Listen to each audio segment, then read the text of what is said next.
The show, a breathtaking drama. The location, a river in Africa. The main protagonists, crocodiles.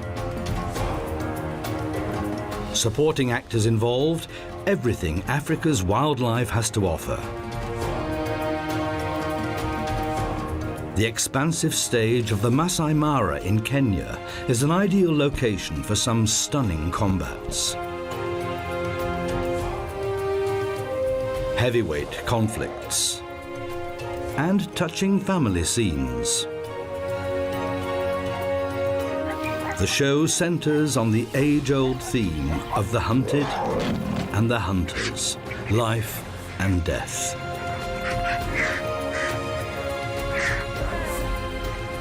But none of the other protagonists can match this one, the killer that comes out of the water.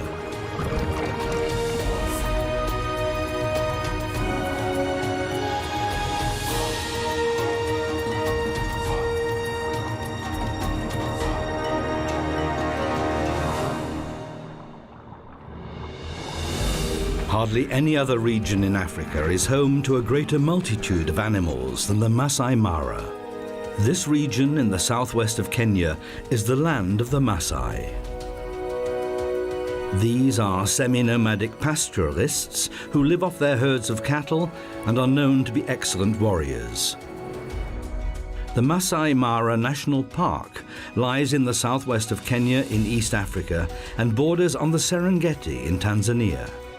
When the dry period begins in June in the southern Serengeti, innumerable herds of wildebeest join up to migrate over 800 kilometers to the Masai Mara, forever on the lookout for fresh pastures. During this migration, they have to cross several rivers. The greatest obstacle, and one that has to be crossed, is the Mara River. It flows from Kenya through the Masai Mara region and continues on across the border into Tanzania and the Serengeti. At first sight, it may not look particularly threatening, and it is indeed the main artery that keeps the Masai Mara alive. These heat-sensitive hippos rely completely on the river to secure their very existence in the savannah. Nowhere else does the vegetation offer such a wealth of food for the elephants. Depending on their size, these pachyderms also require from 70 to 250 litres of drinking water a day. And nowhere else can lions choose from such a well-stocked table, provided they're ready to wait a bit.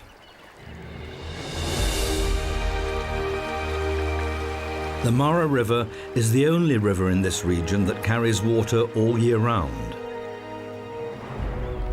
Only here can the yellow-billed stork trawl the bottom of the river shallows for an endless supply of fish. Only here can the heavy-hoofed animals of the Masai Mara find drinking water in plenty. The banks are often crowded with wildlife for that very reason. That slip could have ended in tragedy. Because for many animals, the Mara River that meanders for nearly 400 kilometers through the savannah is the most hazardous river in the whole of Africa. Because of these fellows. Crocodiles spend the majority of their lives just lying around in their armored skins, doing nothing.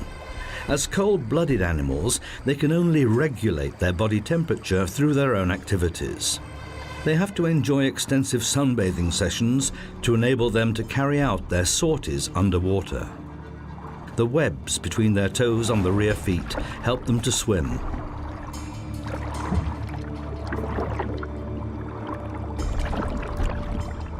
Their tail, that makes up around half of their 6-meter length, is what drives them. But it can only work if the animal's operating temperature has been reached. If it falls below 30 degrees, the reptile will return to land to warm up. Half submerged, half above the waterline is a popular position. That way one can keep warm and look as harmless as a large piece of wood. But can mutate into an underwater torpedo in an instant. At the moment, though, there is little prey to go for, so a more leisurely pace is perfectly acceptable. Walking along the riverbed uses less energy than those powerful flicks of the tail.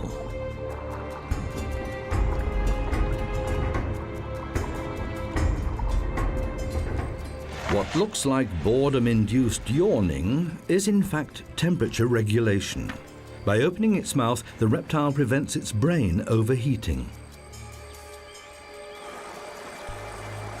If it's still too hot, it moves into the water.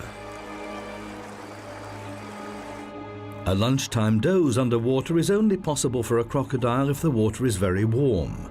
The geographical range of their existence is restricted to tropical and subtropical regions. They can't afford to waste too much energy. Most of the time throughout the year, they just wait, ready to attack with their fearsome jaws containing more than 70 teeth.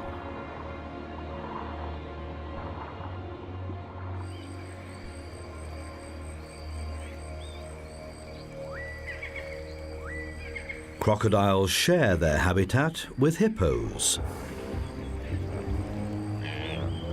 In the Masai Mara, there are especially large numbers of hippos. These socially orientated animals form small herds of up to 30 individuals. Underwater, these heavyweights even look elegant thanks to the buoyancy effect of the water. Rather than actually swimming, they tend to walk underwater.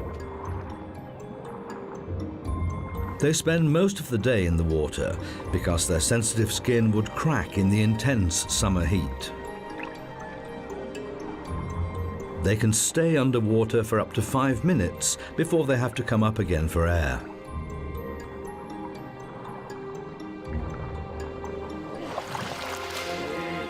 As a rule, one older bull will live together with a group of females and their young. The animals are generally related and maintain friendly contact with one another.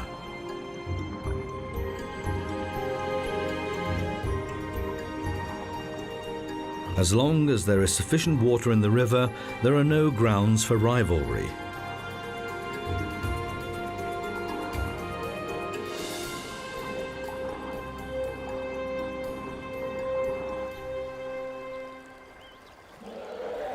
Elephants also like to congregate around the Mara River.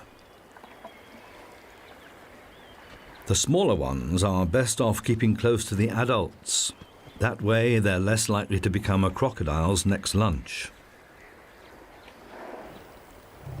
Elephants are among the most socially orientated animals in the world. This little elephant has not yet learned how to use its trunk to drink with. That muscular appendage is still in the way.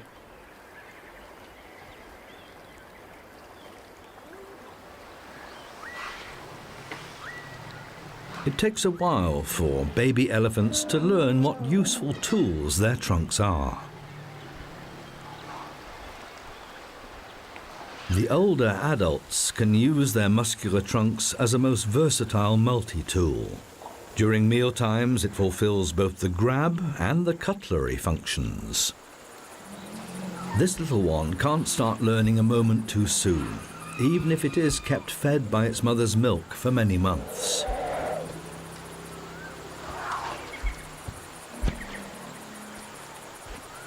In greetings, the trunk acts as a handshake appendage, and the mutual smells tell the other party the identity of the caller. And if it's not quite long enough to scratch with, one can always use a termite hill.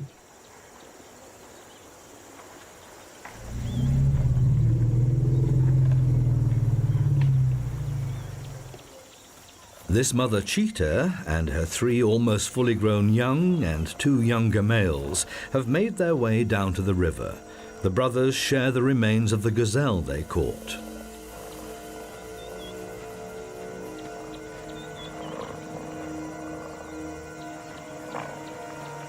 But the female cheetah also has to get some fresh food in for the family. The youngsters follow her, hopefully.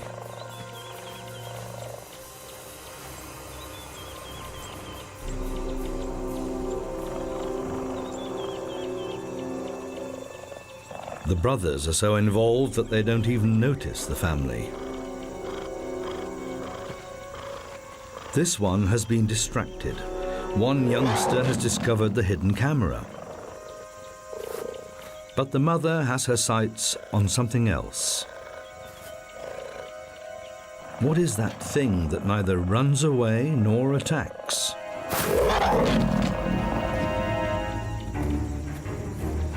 But what she has discovered does indeed run away. She begins the hunt.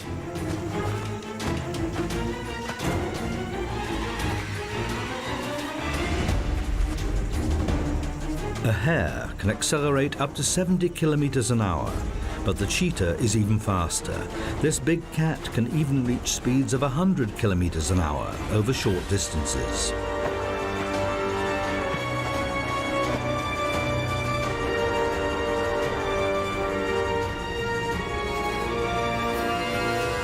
Hares are famous for their zigzag running strategy, but the cheetah is nearly as smart.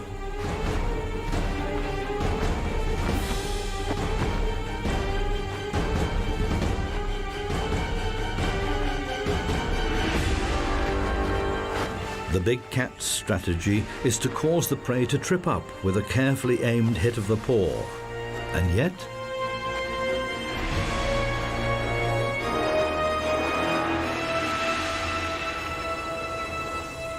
despite that particular failure, no other predator has such a high success rate as the cheetah. Half of its hunting sorties result in a catch. After hunting, the mother needs a long break to protect herself against overheating. The brothers also need time to recover. Full stomachs make one feel sleepy. It's not only the main stretch of the Mara River that is attractive to animals. Its stagnant oxbows are a haven for thriving aquatic vegetation, which has a regular supply of fertilizer thanks to the hippos. The ibises make use of the heavyweight creatures as platforms in their search for insects, some of which they find on the hippos' heads. The crocodiles are even better camouflaged here than in the clear waters of the main river.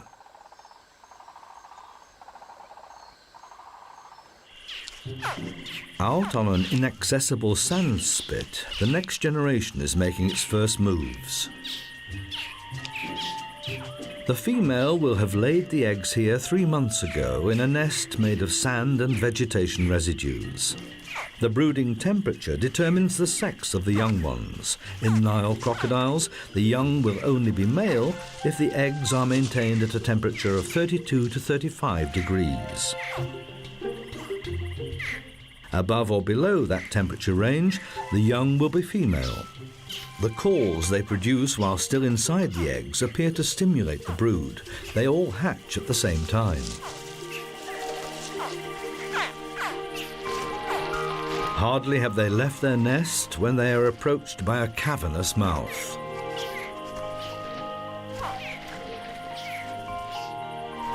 Just hatched, and their short lives already at an end?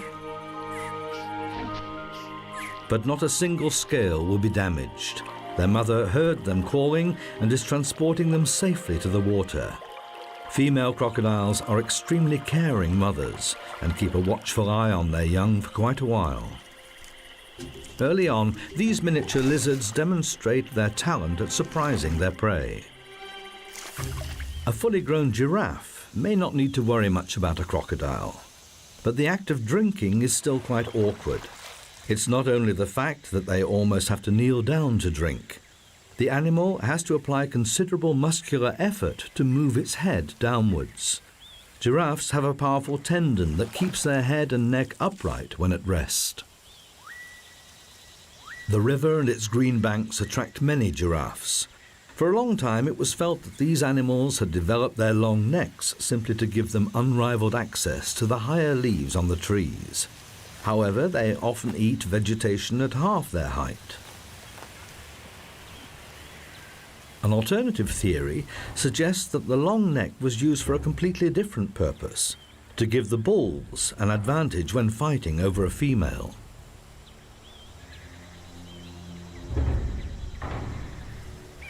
These two young bulls are merely practicing. They're gauging their strikes very carefully.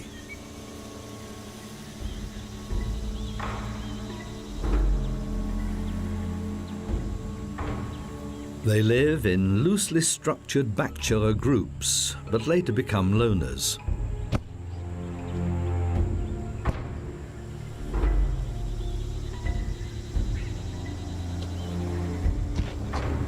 If they then meet a rival during the mating period, there will be no consideration for the other.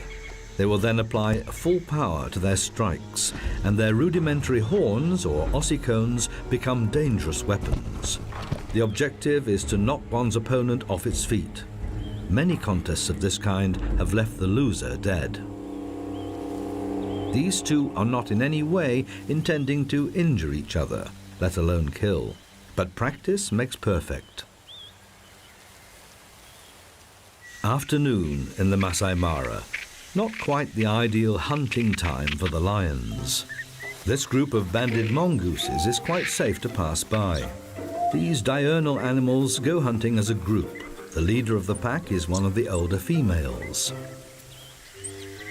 Still time for a little nap before work starts in earnest in a couple of hours.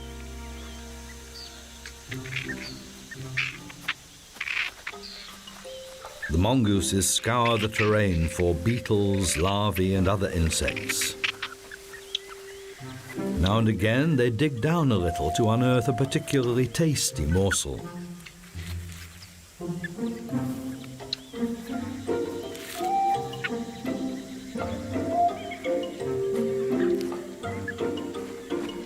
Even if they go out as a group, each mongoose searches for itself.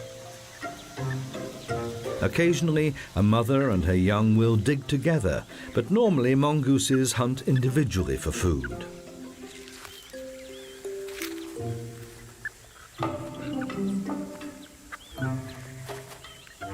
There are nevertheless close ties within the group, which will usually consist of 3 to 4 pairs and their young.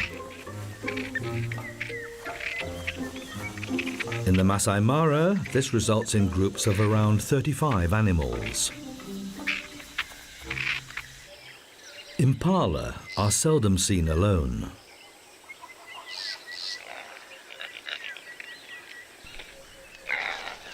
This very young male is still allowed to be in the herd. The female is presumably its mother. Otherwise, these herds consist of females and a few of the older males who will fight each other for mating rights during the mating period.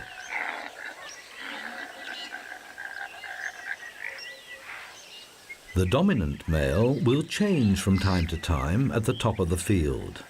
Outside the mating period, they graze peacefully together. In contrast to the wildebeest and zebras, impalas do not migrate outside the national park, so the lions have always got a steady source of food. That's an important point because lions, in contrast to crocodiles, can't go without fresh food for long periods, especially when they have young. They may not be babies anymore, but they're not able to hunt for themselves and rely completely on the adults. But it can take a while before they actually manage to deliver the goods.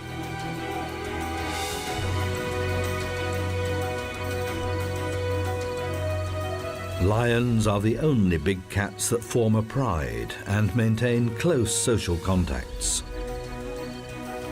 By contrast, the hippopotamus morphs every evening from socially orientated family member to lone individual, each grazing on its own. The hippos have to graze at night, unlike the diurnal zebras. Hippos would not survive extended grazing periods in the blazing sun.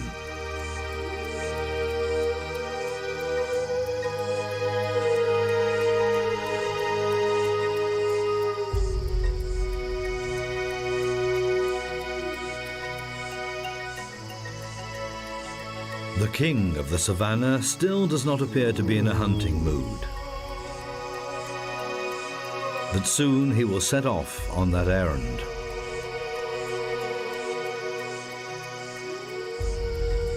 The animals in the Masai Mara have to be constantly constantly on the lookout.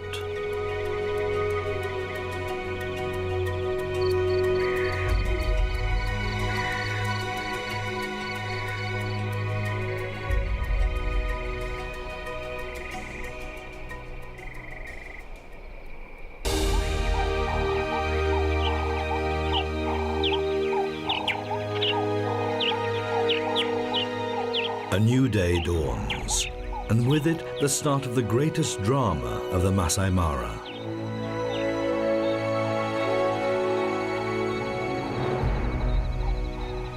The first wildebeest reached the river region.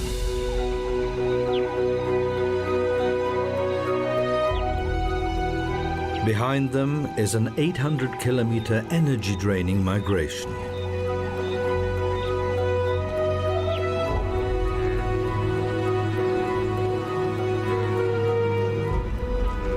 It's far greener here than in the overgrazed Serengeti.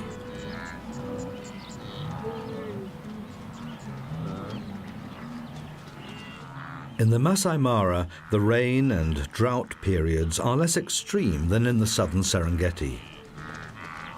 Heavy thunderstorms keep ensuring a supply of fresh water, which benefits the green vegetation. Before the animals embark on the most difficult part of their journey, crossing the river, they enjoy a rest and take the edge off their hunger. They specialize in short grass. It replenishes itself relatively quickly, but is grazed to nothing in a short time, which is why these animals keep searching for new pastures. Their broad mouths, large incisors, and mobile lips make them the perfect lawn mowers.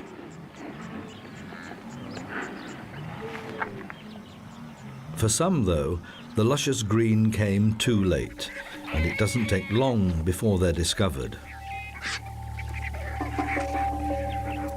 For the vultures, wildebeest that die of exhaustion are a feast.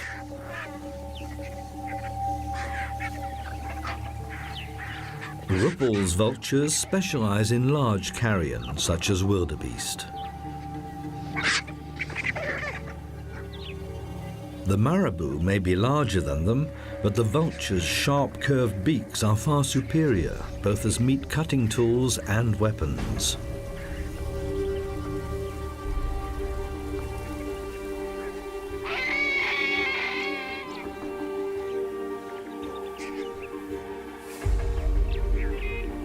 These feathered scavengers do not like sharing.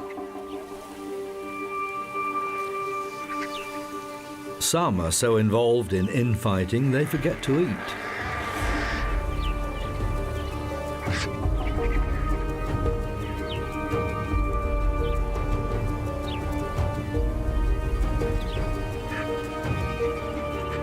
But these quarrelsome creatures provide an important service to the Masai Mara. By stripping carcasses, often right down to the bare bones, they prevent the spread of epidemic diseases.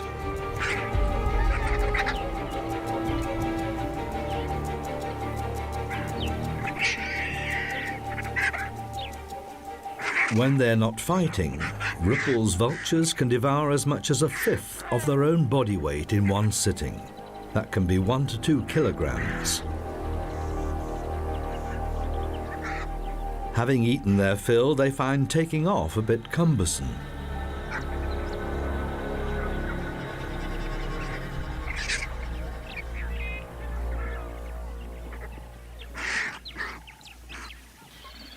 Together with the first wildebeest, we see many zebras arriving in the Masai Mara. Zebras eat the longer, tougher grass, which opens up the way for the wildebeest to get to the shorter grass that's rich in nutrients. As compensation, the enormous herds of wildebeest provide protection for the zebras against attackers. It's normally the zebras that go down to the river first. And they have been waiting for this moment. Crocodiles know from experience where the animals will cross the river. Driven by thirst, the exhausted travelers make their way to the water. As long as the crocs are moving, they will be detected in good time. The lions have also taken up their positions and have already had a successful hunt.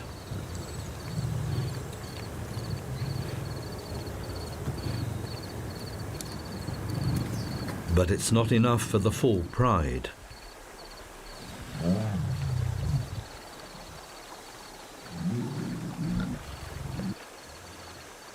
The lions know exactly which points on the river are the easiest for the zebras and wildebeest to cross.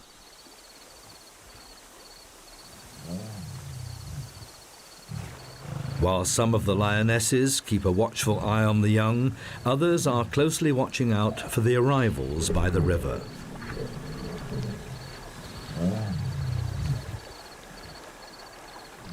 The lionesses, mostly mothers and daughters, sisters, aunts and nieces, form the hunting party.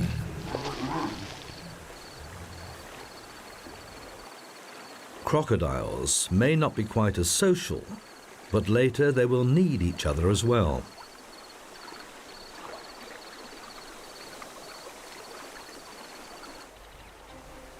More and more wildebeest gather on the opposite bank. They're facing the greatest challenge of their long journey. The steep banks alone that line the Mara in many places are hard to overcome. But the wildebeest have no choice.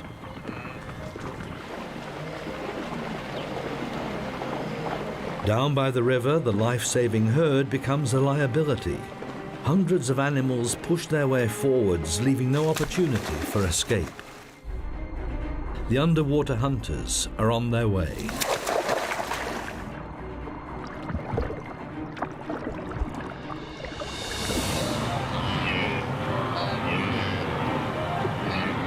There is simply no end to this sumptuous meal. The wildebeest are well aware of the dangers, but they have to get through.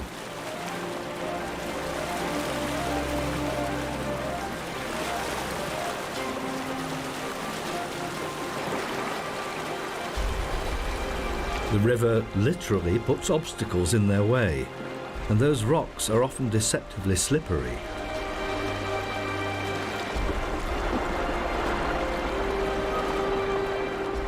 Once the first animals have dared to enter the water, there's nowhere to go but forward. The crocodiles try to attack the open flanks. If they get too close to the thick of it, they're at risk themselves.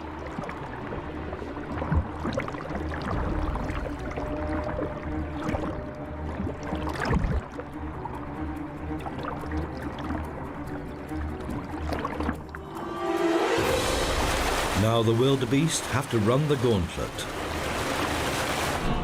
They have managed to reach the safety of the bank.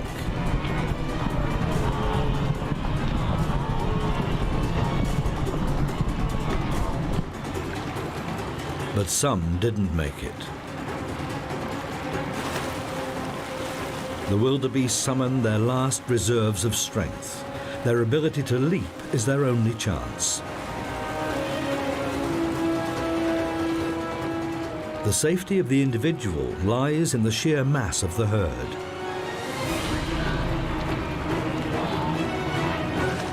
But the crocodiles are not alone.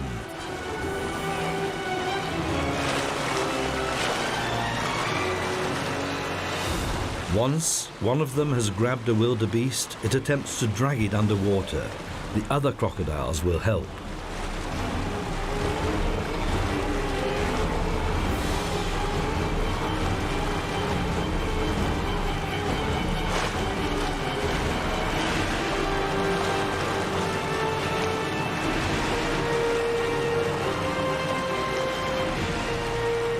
Each bite has the force of 2,000 kilos. Crocodiles are merciless opponents.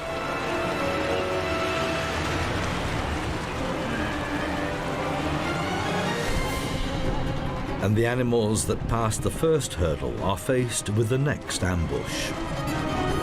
The lion attempts to immobilize the wildebeest by biting into its throat.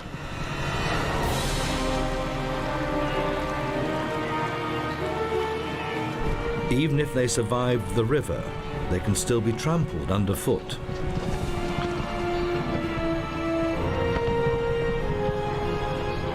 The youngest wildebeest, born only a few months before in the Serengeti, are experiencing this terrifying migration for the first time. They need to get back up to strength. But the trek must go on. Driven on by the stressful experience, the animals quickly take control of their new terrain.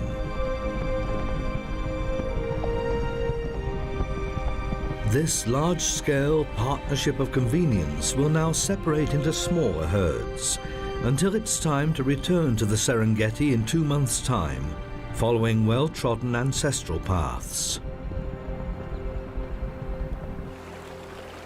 The Battle of the Mara is over for the time being, and the vultures will finish what the crocodiles could not.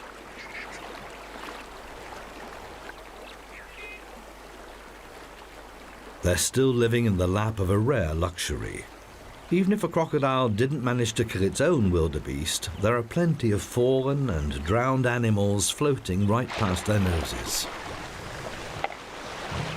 After a few days, the carcasses are easier for the crocodiles to tear apart than freshly killed ones. Despite their armory of teeth, crocodiles can't bite off bits of their prey. They have to rip them to pieces by shaking them from side to side. Even though they cooperated in the hunt, they do not like sharing.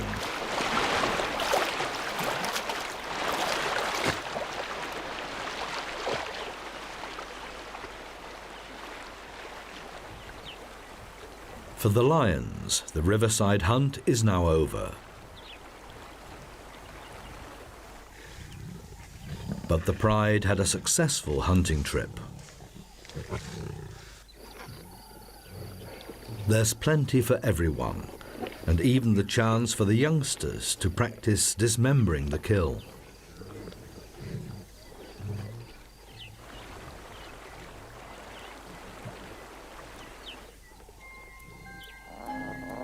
And practicing the fatal bite to the throat.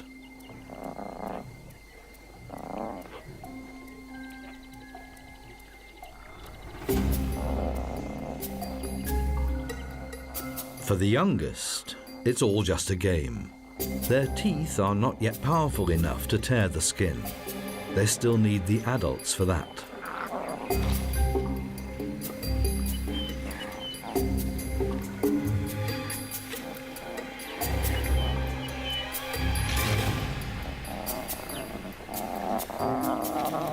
A full stomach feels good. Both the adults and their young feel playful.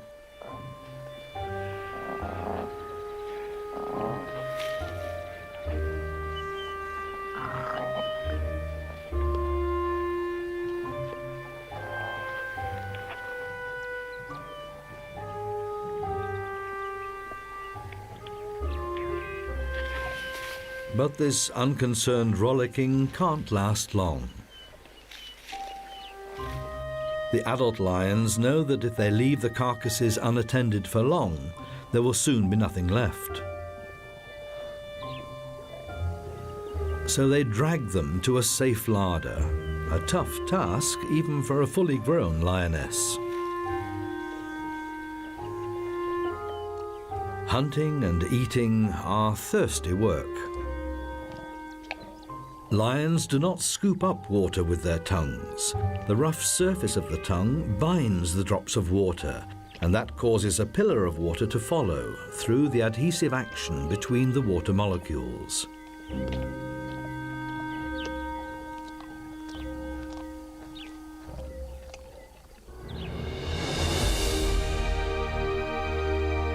The surface area of the Masai Mara is a mere tenth of the size of the Serengeti. And yet it provides sufficient food for both the new arrivals and the long-established indigents. Most of the steppe zebras and wildebeest are migrants. These common tsessebi live here permanently. The males like to stand on raised hummocks to keep an eye on their territory and their females. Since both sexes look very similar, the females often copy this behavior to confuse male intruders.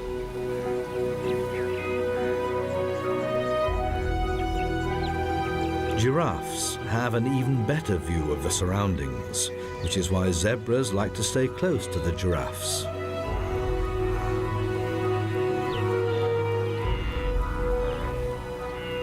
In the searing midday heat, every unnecessary movement is avoided. Even the jackal can't summon the energy to hunt.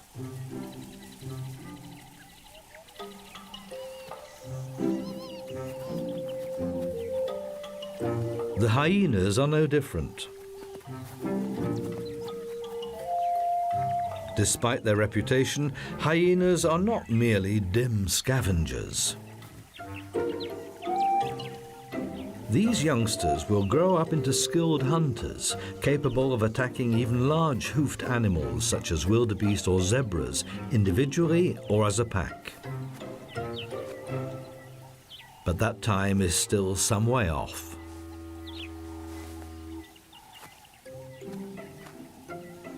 Mother hyenas suckle their young for a year, longer than most other hunters.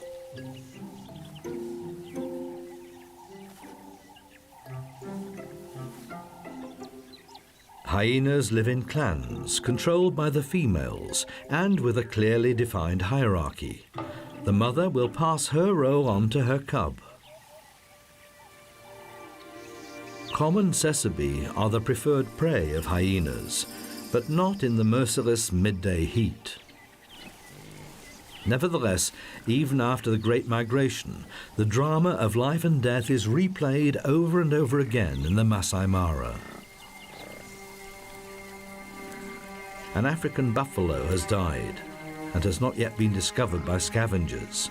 Its companions try to protect it, and it looks as if all of them feel the need to reassure themselves that their fellow buffalo really is dead. The herd is looking confused and disorientated. Perhaps the dead animal was a dominant, mature female.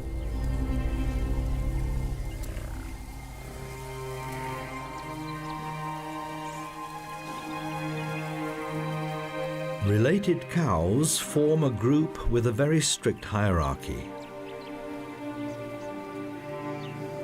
If a high-ranking animal dies, the herd first has to reorganize itself.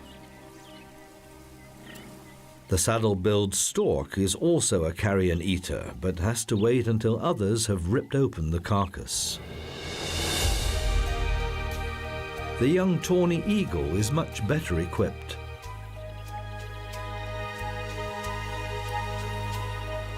As pure vegetarians, elephants are most definitely not interested in carrion. In contrast to popular belief, however, they do not only eat leaves. In the savannah, they eat almost exclusively grass, and lots of it. An adult elephant will devour 200 to 300 kilograms of vegetation a day.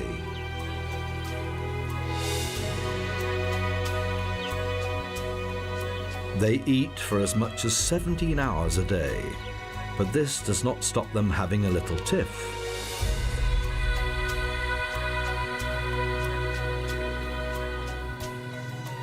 Even the babies try to work out how Mummy does it. But this little one has chosen the wrong place.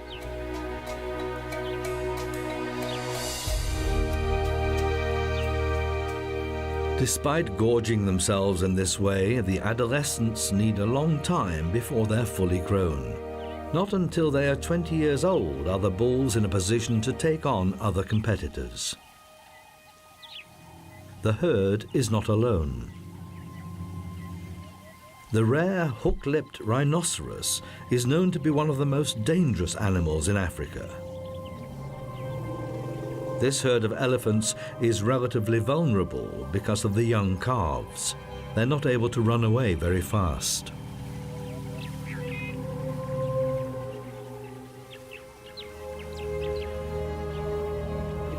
The aggressive rhinoceros bull considers the elephants to be a threat. But the lead cow wastes no time and is ready to protect her herd.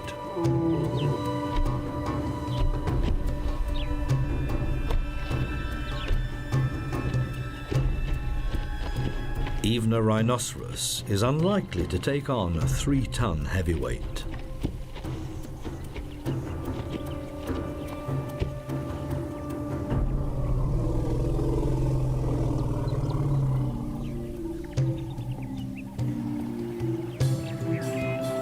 The herd relaxes again.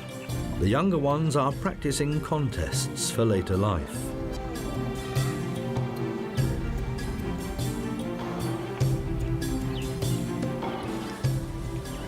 But they're back in someone's sights again.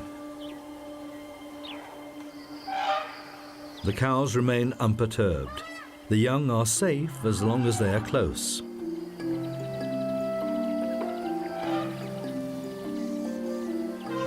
As usual, working out what a useful tool the trunk is fun.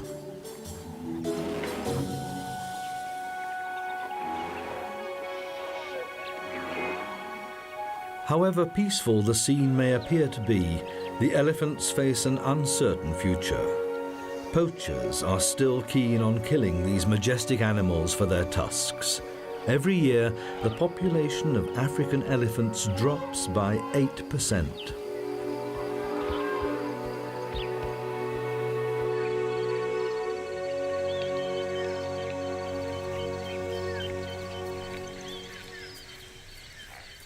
Close to the Mara River, there are many smaller woodland areas, and the impalas love to retreat to these places.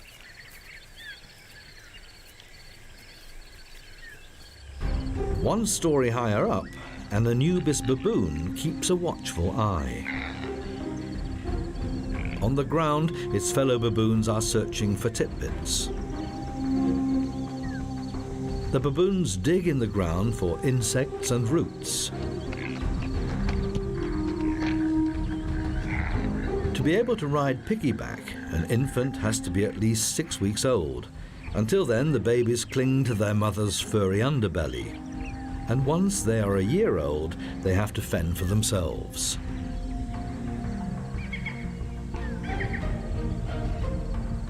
At an age of around 3 months, the young begin to take an interest in each other and play together.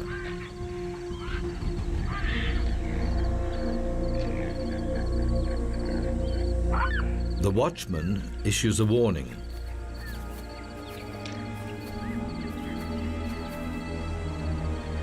The lion has no chance.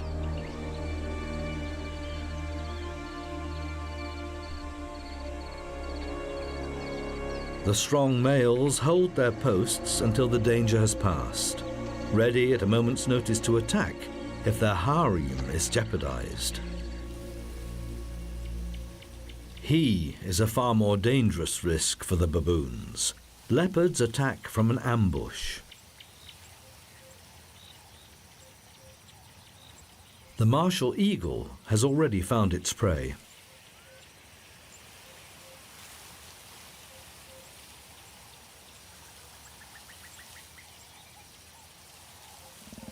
It's still too hot for the leopard. Big cats do not go hunting until dusk.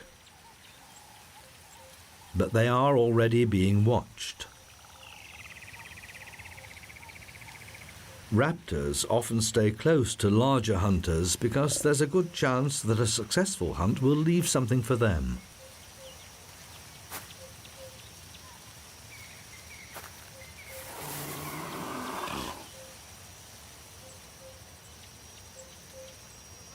But it's looking as if they will have to wait a bit.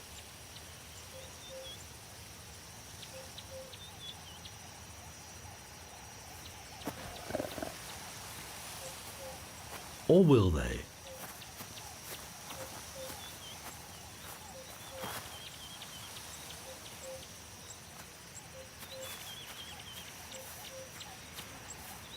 No, this leopard has a rather different aim. He uses a secretion from an anal gland to mark out his territory. The powerful smell is a clear warning to rivals. Keep your distance. The black-backed jackals did not want to wait any longer. But they're having a tough time keeping those annoying vultures at bay.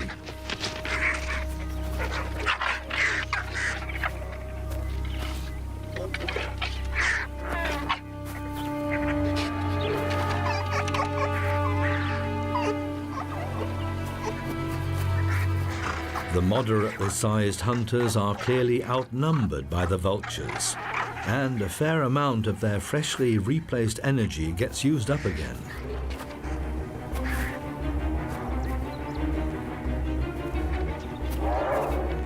Even a successful hunt in the Masai Mara does not mean that the spoils are all one's own.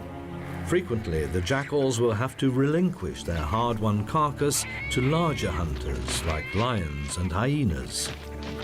Jackals, leopards, lions, cheetahs, they all make sure that the life and death drama here is a continuous daily cycle.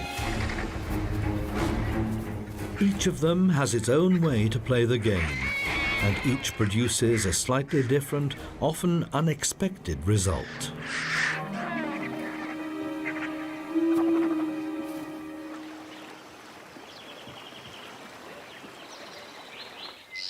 But none of them plays the game in the same dramatic and unusual way as these animals.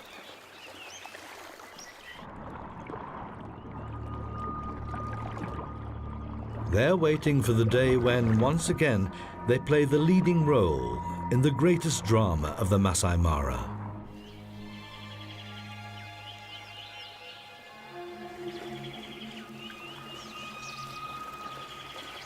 The day the wildebeest crossed the river.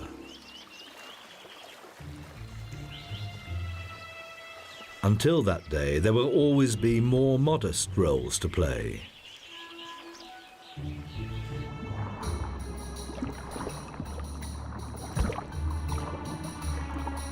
Whether the prey is big or small, the director's instructions are always the same. Has this yellow-billed stork not noticed the living tree trunk?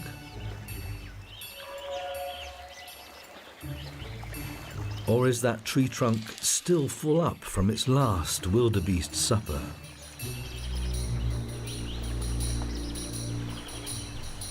Whichever way it goes, there's permanent tension in the air.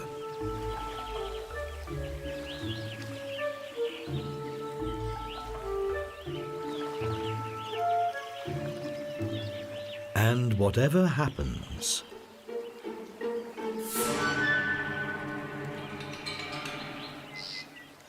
the result is not known in advance.